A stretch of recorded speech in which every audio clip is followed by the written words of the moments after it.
The night hung over Idaho's Wood River Valley like a sheet of silver glass. The wind brushed across the open pasture, carrying a sound that made every hair on Jack Carver's neck stand on end, a wolf's howl, long and trembling, echoing against the Sawtooth Mountains. Jack had heard that cry before too many times. To him, it was never music. It was warning. He swung open the door of his small ranch house, flashlight in one hand, rifle in the other. Beyond the dark fence line, the sheep rustled nervously, the bells around their necks clinking like distant chimes. But tonight felt different. The air was colder, heavier. The red flags of the fladry line, meant to scare wolves away, fluttered in the moonlight like ribbons of blood. And then he saw it. Just beyond the far post, a shape struggled in the snow, a wolf tangled in a loop of barbed wire. Its fur was matted with frost, its eyes burning with fear and pain. Jack froze. Every instinct told him to raise the rifle, to end the threat before it began.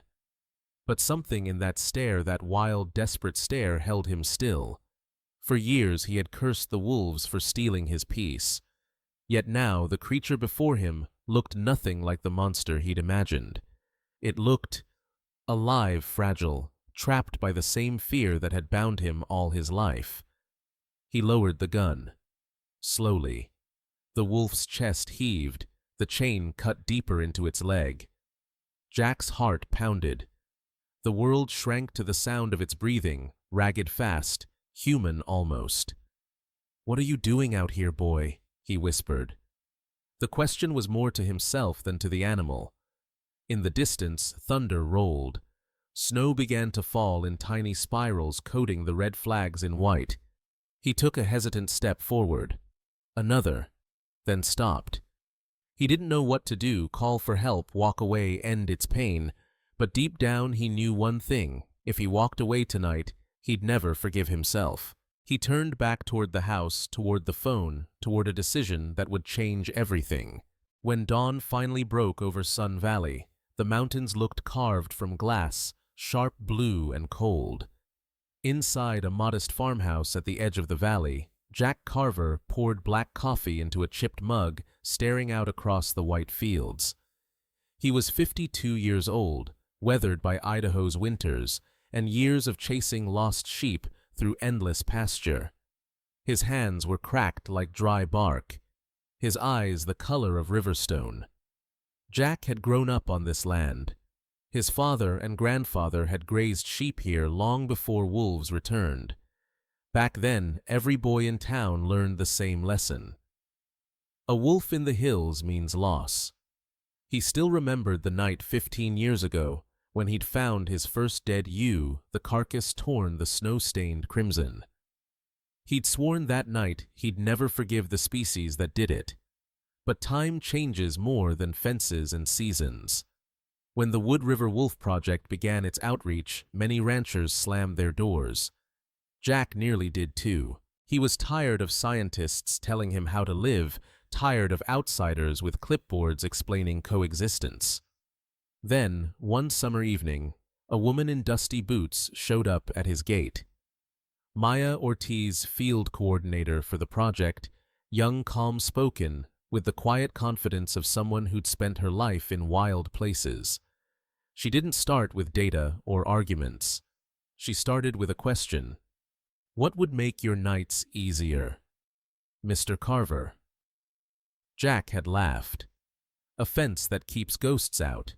Instead of leaving, she smiled.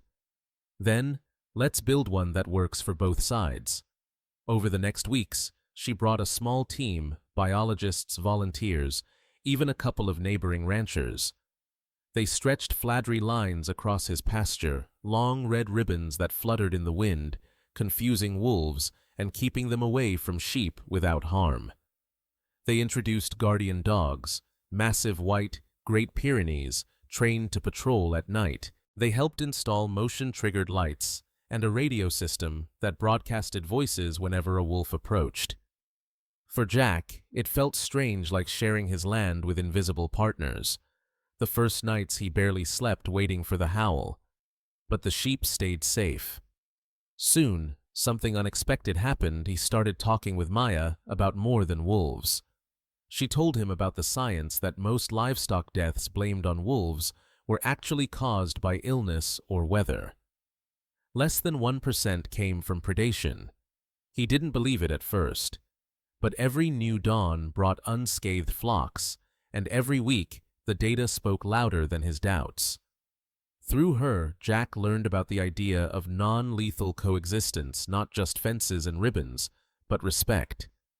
Wolves aren't the villains, she said once, leaning on his fence post. They're part of what keeps these valleys alive.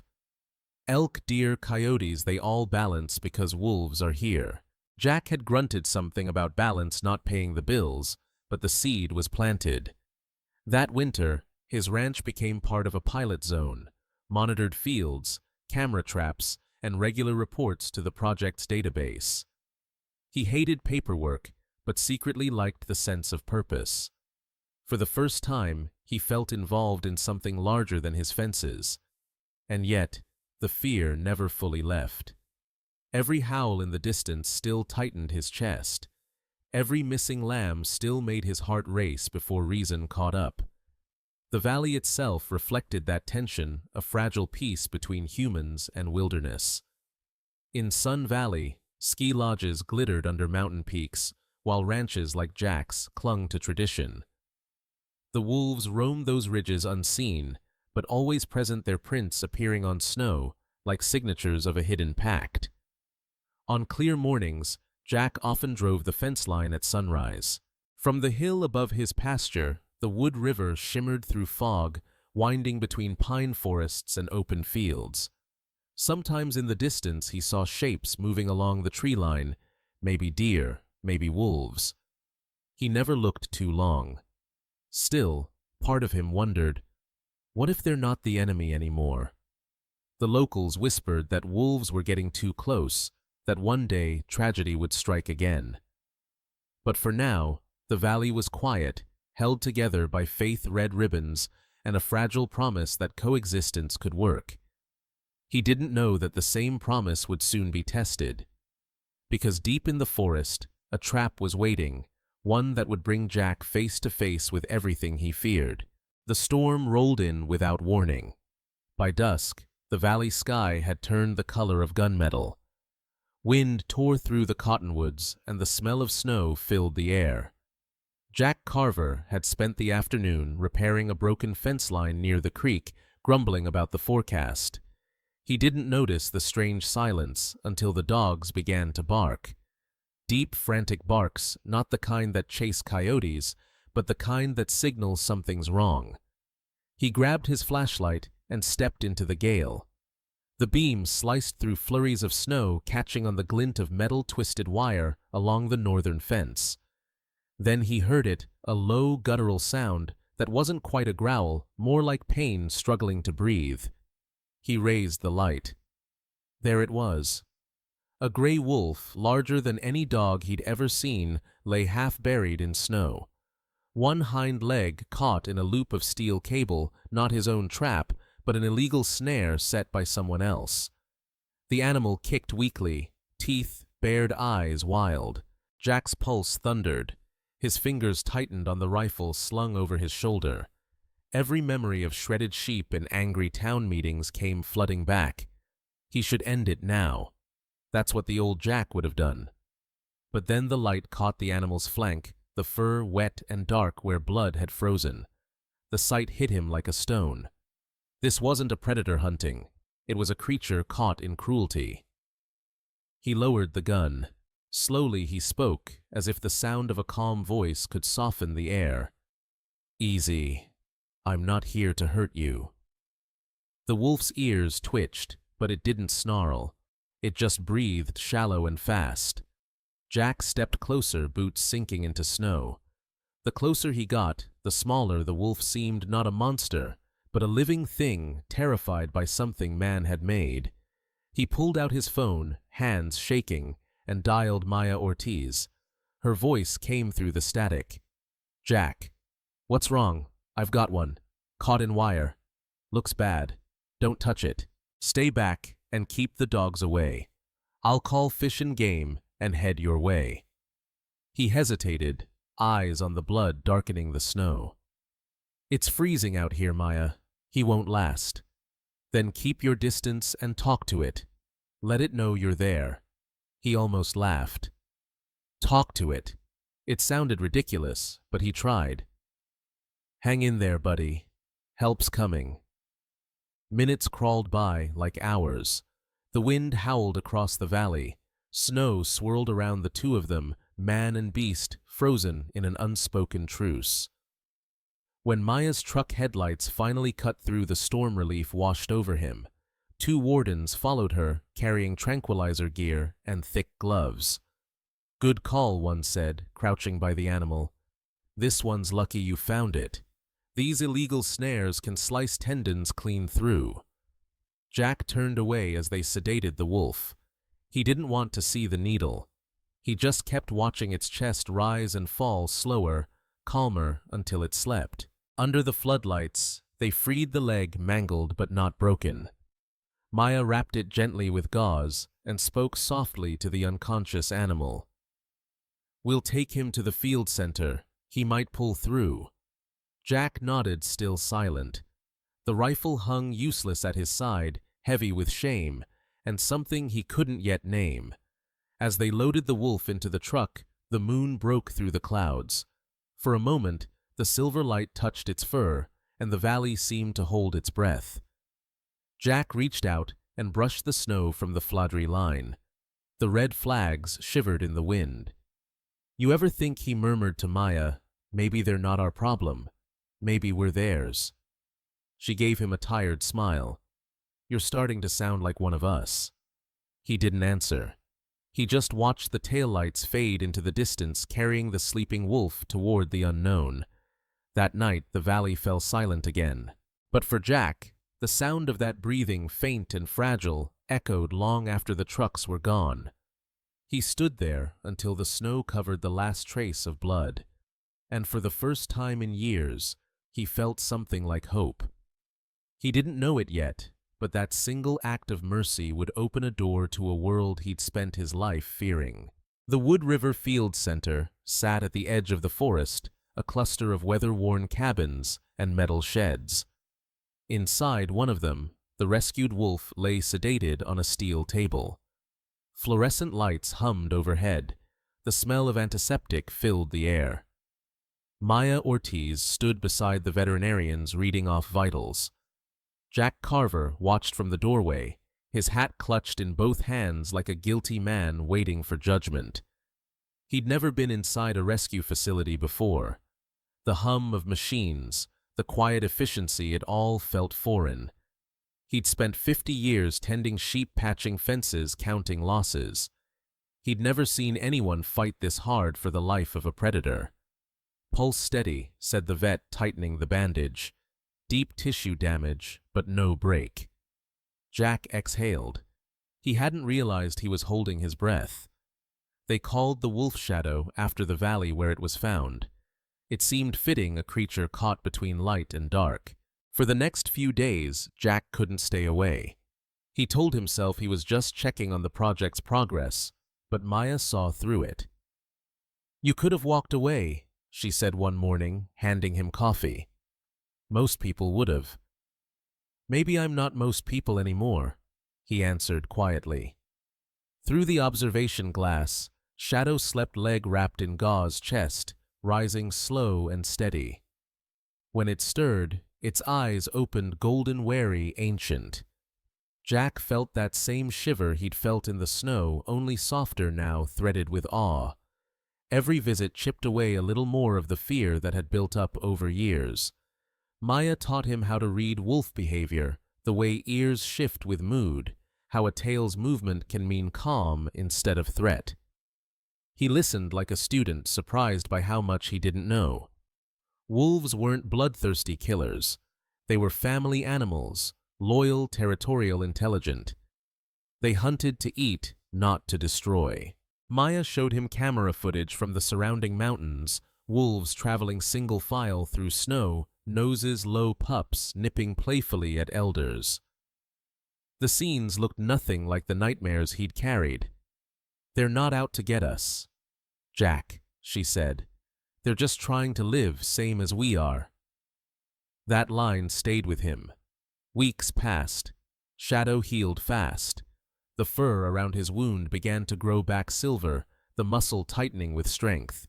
Each day he tested his leg, pacing the enclosure gaze, always toward the mountains. Jack sometimes stood outside the pen, hands deep in pockets watching the animal circle. Once Shadow stopped and looked directly at him, not hostile, not grateful, just aware.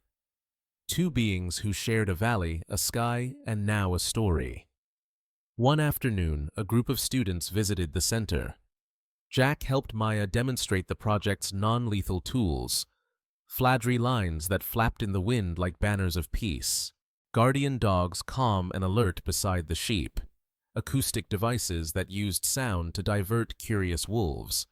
The kids listened wide-eyed as Maya explained how understanding predator behavior saved both livestock and wolves. Jack found himself adding comments, voice steady, almost proud. "Most of our losses came from sickness, not wolves," he told them. "You fix that, you fix the fear." That night, back on his ranch, he checked the herd under a cold sky. The red ribbons gleamed in moonlight. The Great Pyrenees lay quietly near the gate. Everything felt balanced, fragile, but right. Then he heard a faint, familiar howl drifting from miles away. Not menacing, just a note of presence. He smiled without meaning to. Shadow was healing and calling home. Days turned into weeks, snow into meltwater. The valley thawed green, pushing through white. Jack helped the project gather data on wolf movements. He learned to track paw prints, to tell the difference between coyote scat and wolf scat, to identify kill sites by pattern rather than panic. For the first time in his life, he felt part of a conversation rather than a conflict. Still, old habits died hard. Some nights he dreamed of that first carcass from years ago, blood in the snow. But when he woke now, he didn't feel hatred, he felt curiosity. What had driven that wolf to risk coming so close? Back then. Hunger territory. A lost pack. Maybe understanding was the only real weapon he'd ever needed.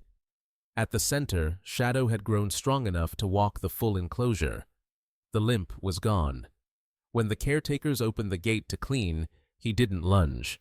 He simply stepped back, observing, dignified. "He's ready," Maya said softly. "Soon we'll move him to the release site." Jack nodded, eyes fixed on the wolf. Guess he's got places to be. But part of him didn't want it to end. In that wounded animal, he'd found something unexpected: reflection. A reminder that survival wasn't about dominance. It was about balance. That evening, as the sun dipped behind the sawtooths, he stood by the river where he'd first set his fences. The water glimmered orange, the mountains glowing like fire.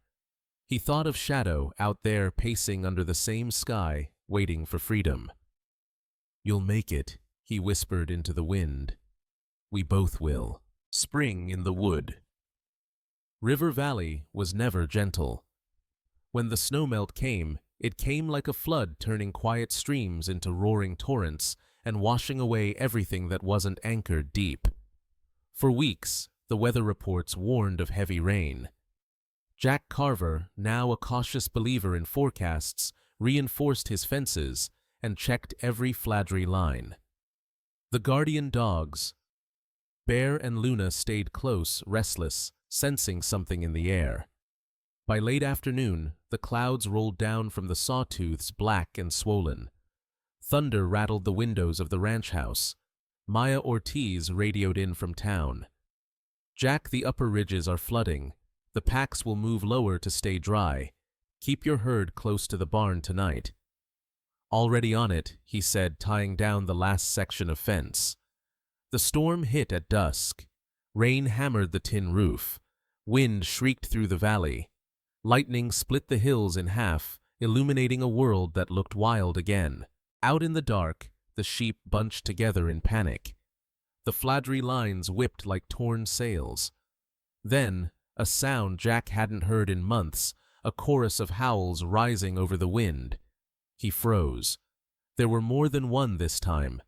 The radio crackled with static. "Stay inside," Maya warned. "We're monitoring movement on the north slope, possible wolf pack heading down." He looked at the flock, trembling mass of white against mud. If the ribbons came loose, the herd would scatter. He grabbed his slicker and flashlight. Not leaving them. The rain hit his face like needles as he stepped into the storm. Every flash of lightning carved ghostly shapes across the pasture. The dogs barked, holding the line. Then he saw it. The far section of fladry had collapsed poles, down ribbons tangled in the creek. Beyond that, silhouettes moved, large, deliberate, silent. Wolves. Jack's first instinct was still the same old one: run for the rifle. But he didn't. Not this time. He lifted his radio. "Maya, they're here. North fence. Fladry's down. Copy. Don't engage. Keep light and sound high. We're dispatching a team." He switched on the floodlight. The beam sliced through rain, catching eyes that glowed gold for a second before disappearing. The wolves hesitated. He shouted, waved his arms, clapped metal pans, every tactic Maya had taught. The dogs barked in rhythm, circling the sheep. It worked until one movement stopped him cold. A single wolf stepped forward, calm, measured. Its fur darker than the rest, gait uneven but strong. Shadow. Jack felt the world tilt. "You've got to be kidding me." Shadow stared across the field, unmoving as thunder rolled. For a long moment, it wasn't predator and prey, just two survivors measuring distance. Behind Shadow, the pack wavered. The leader gave a low growl, half command, half question. Jack took a breath and lowered the floodlight slightly, letting the beam rest between them. "Go on, boy," he whispered. "Take them home." Shadow turned, looked once more, then lifted his head and howled a deep, resonant call that cut through wind and rain. The others answered. One by one, they backed away, disappearing into the curtain of water.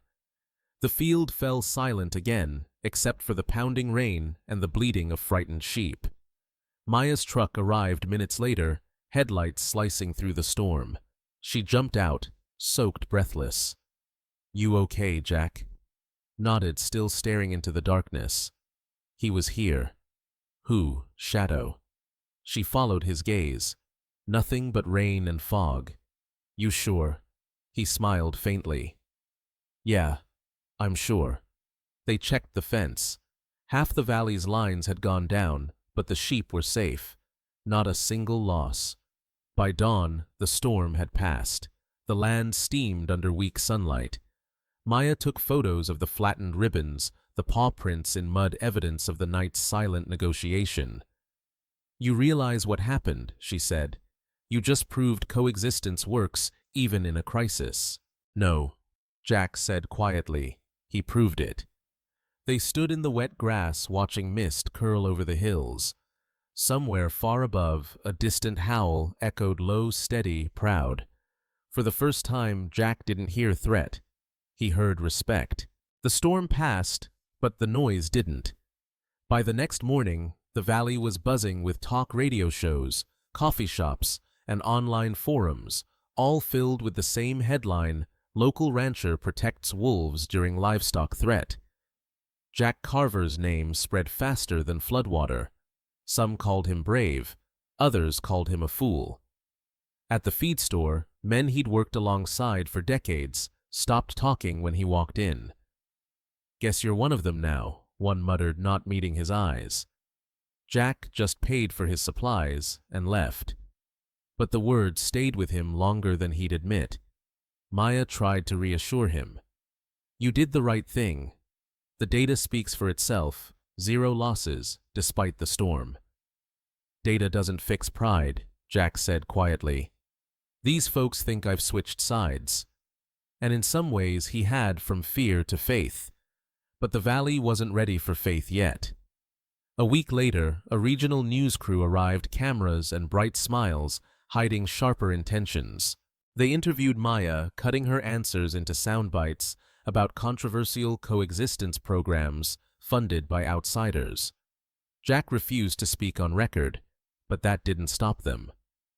By evening, a clip aired showing his face labeled "The Wolf Farmer." He watched the broadcast in silence. The phrase sounded like a curse and a blessing all at once. That night, a pickup truck slowed near his gate. Headlights swept the pasture. A voice yelled something he couldn't make out, followed by the sound of a beer can hitting the fence. He didn't need to hear the words. He knew what they meant. The next morning, he found one of the red fladry lines cut clean through. The message was clear. Not everyone wanted coexistence. At the Wood River Wolf Project office, Maya faced her own storm. County officials questioned the funding and the safety of encouraging wolves near livestock areas. "We're not encouraging them," she argued. "We're managing them responsibly. The alternative is chaos or extinction." The board listened expressionless. Bureaucracy moved slower than the mountains eroded, and change frightened people more than predators ever did. Meanwhile, Jack kept working his ranch. He mended fences, replaced flags, and ignored whispers, but the tension hung over the valley like unspent thunder. One evening, he attended a town meeting at the community hall, a place where coffee was strong and tempers stronger. A crowd of 50 gathered ranchers in denim jackets and hats heavy with weather. The sheriff stood at the front, along with a representative from the state's wildlife department. The talk began polite loss reports, grazing permits, compensation rates, until someone mentioned wolves. "Those predators are coming back because people like her," one man shouted, pointing at Maya. And him, another, added eyes on Jack. The wolf whisperer. Jack clenched his jaw. Maya started to respond, but he raised a hand. He stood hat in hand, voice low but steady. "I used to hate them," he said. "Swore I'd kill the next one I saw. But hate doesn't protect your herd, knowledge does. Last month my pasture was surrounded by wolves during that storm. Not one sheep died. Not one. Because I learned to work with the land, not against it." The room quieted, though a few scoffed. "You saying we should just let 'em roam free? I'm saying we stop letting fear make our choices for us." The wildlife officer nodded slightly. "Mr. Carver's data is consistent with our reports. Non-lethal deterrents are proving effective." For a moment, reason flickered like candlelight in a windstorm.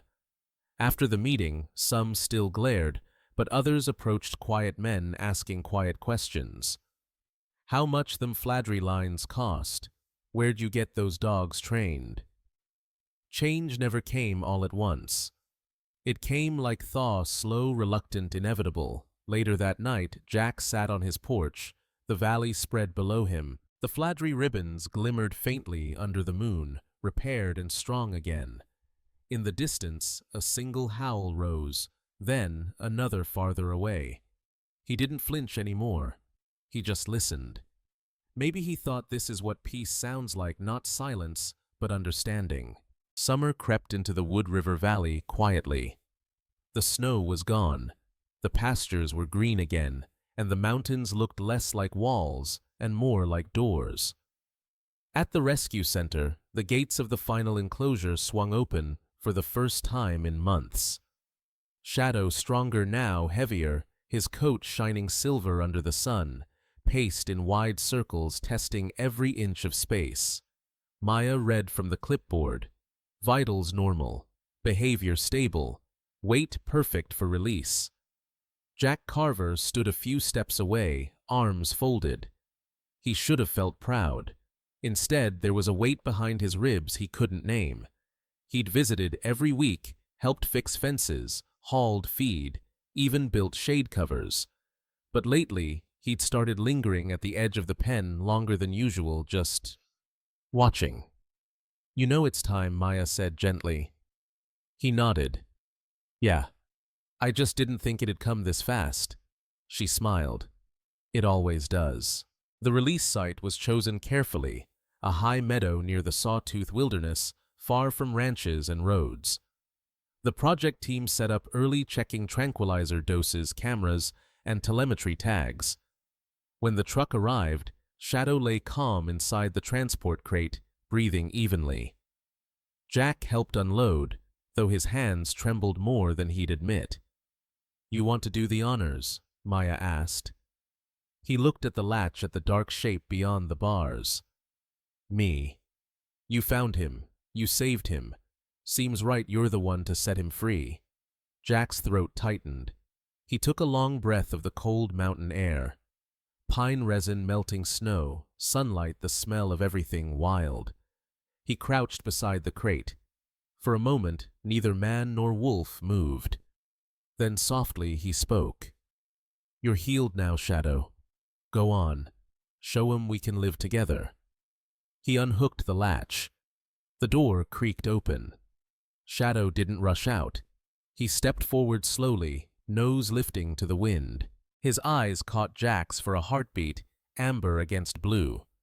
Then, with a low rumble that sounded almost like a farewell, he trotted out into the meadow. The others watched in silence as he broke into a run, first awkward, then powerful, bounding through grass and sunlight until he was nothing but motion. At the ridge, he stopped, turned back once, and raised his head. The howl rolled through the valley, long and low, echoing off the granite peaks. It wasn't sorrow. It was promise. Jack swallowed hard. Maya touched his shoulder. He remembers. Maybe Jack whispered. Or maybe he's just saying thanks. They stood there until the sound faded into wind. Later that evening, back at his ranch, the world felt different. The pastures glowed gold under the setting sun. The sheep grazed peacefully, but where there was once a restless emptiness, there was now quiet, not absence, peace. He walked along the fence line, running his hand over the new fladry ribbons.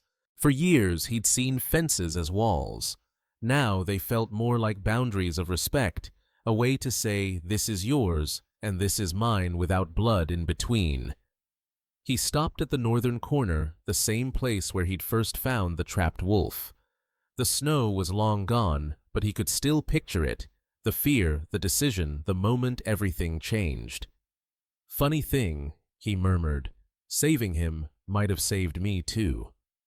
The guardian dogs trotted beside him, tails wagging. From far off, across the darkening hills, a faint howl rose, distant but familiar. Jack smiled. You made it home, boy. He tipped his hat toward the mountains.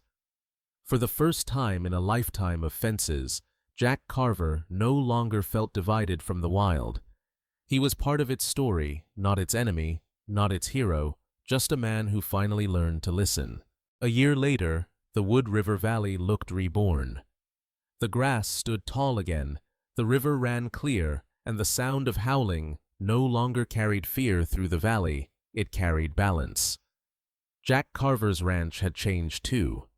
The fences were cleaner, the red fladry ribbons freshly strung. The old No Wolves sign that once hung by his gate was gone. In its place, a simple wooden plaque carved with 2 words, Coexistence Lives. Every morning, before the sun crested the mountains, Jack walked the same fence line he'd once patrolled with a rifle. Now he carried only a thermos of coffee and a field notebook. When he spotted tracks near the riverbank, he didn't curse anymore. He marked them with a smile and a pen. At the Wood River Project headquarters, the walls were covered in maps dotted with colored pins, red for ranches, blue for wolf sightings, green for success stories. Maya stood before a group of new volunteers explaining the valley's transformation. This is what coexistence looks like when communities lead, she said, pointing at Jack's property, marked with a small star. Last year, 0 sheep lost, 0 wolves killed. In the back of the room, Jack raised a hand awkwardly. "And better sleep all around," he added, earning a ripple of laughter. He wasn't a man of speeches, but he'd become something else, an example. After the session, a younger rancher approached him. "Mr. Carver, I used to think you were crazy. But those dogs and fladry lines they work. I lost less this year than any in the past decade." Jack grinned. Crazy's not so bad if it keeps the peace. That afternoon, he drove Maya back to his ranch to show her something. As the truck bounced down the dirt road, the valley spread wide before them, a canvas of green framed by snow-tipped peaks. The guardian dogs trotted along the pasture tails wagging in the wind. "You ever miss him?" Maya asked. "Every damn day," Jack replied, eyes on the horizon. "But sometimes I hear him out there. It's enough." He stopped near the northern fence, the same place where everything had begun. From there you could see miles of forest, the blue shadow of the sawtooths in the distance.